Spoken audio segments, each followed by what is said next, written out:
चीनी मिल के अधिकारी जो मैनेजर है, मैं उनकी बात आपको बता रहा हूं। उन्होंने कहा कि मुझे लगभग 12 साल हो गए चीनी मिल में काम करते हुए, और जब से मैंने काम करना शुरू कर दिया चीनी मिल में, तभी से मैंने घर में चीनी लाना ही बंद कर दिया।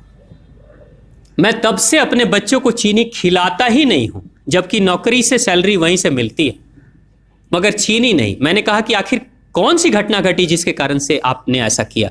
तो उन्होंने बताया एक छोटी सी घटना कि चीनी मिल में जो ये पानी निकलता है ना, चीनी के बनने के बाद उस प्रोसेसिंग में जो पानी निकलता है, उस पानी में वो सारा केमिकल भी मिक्स रहता है, और उस पानी को चीनी मिल वाले लोग अक्सर एक टंकी में जमा करके रखते हैं।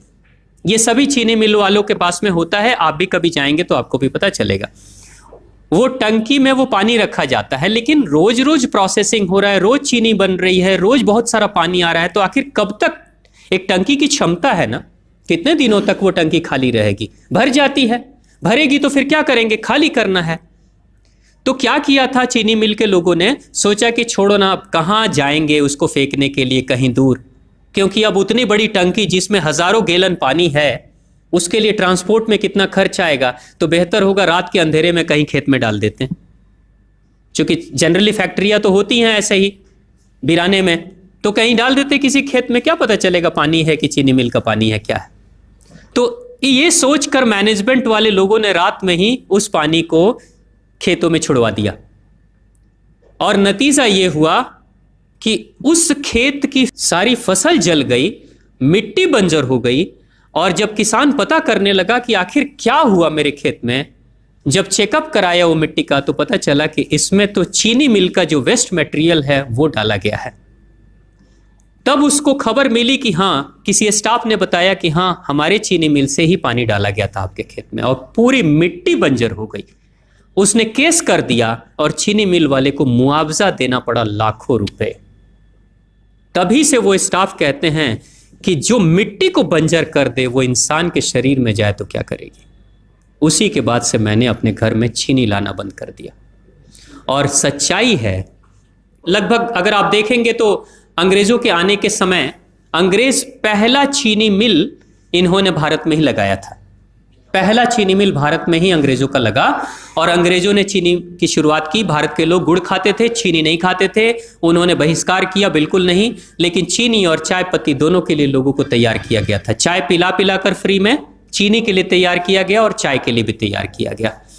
अंग्रेज ने जब से ये शुरू किया है, और पिछले 50 वर्षों से हमारे समाज में चीनी खाने का प्रचलन बहुत तेजी से बढ़ा है, और उसी समय से भारत के लोगों के बच्चों के शरीर में कैल्शियम की कमी होनी शुरू हो गई है। अगर कोई माँ, अगर कोई बहन जो गर्भवती हो, गर्भकाल के दौरान अगर चीनी का सेवन अगर कोई बहन कर रही हो, तो चांसेस ज्यादा होते हैं गर्भपात होने के।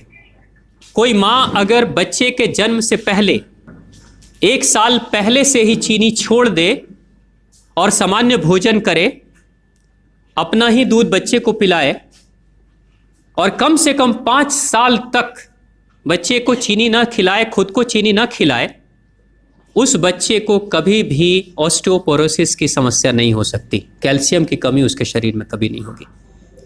चीनी जब जाती है आपके शरीर में, तो बाहर जब निकलती है तो अकेले नहीं निकलती, कैल्शियम लेकर निकलती है।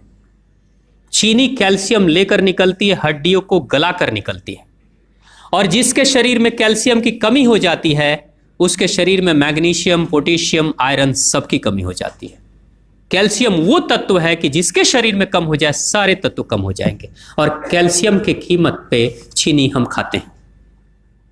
भारत, पाकिस्तान, बांग्लादेश, नेपाल, ऐसे कुछ देशों के अलावा दुनिया के बहुत सारे ऐसे राष्ट्र हैं जहां चीनी का इस्तेमाल ही नहीं होता। आज भी चीनी खाते नहीं, बहुत सारे देश नहीं खाते बिल्कुल। आप गुड़ खाया करिए, वो ज्यादा बेहतर है, चीनी को छोड़िए।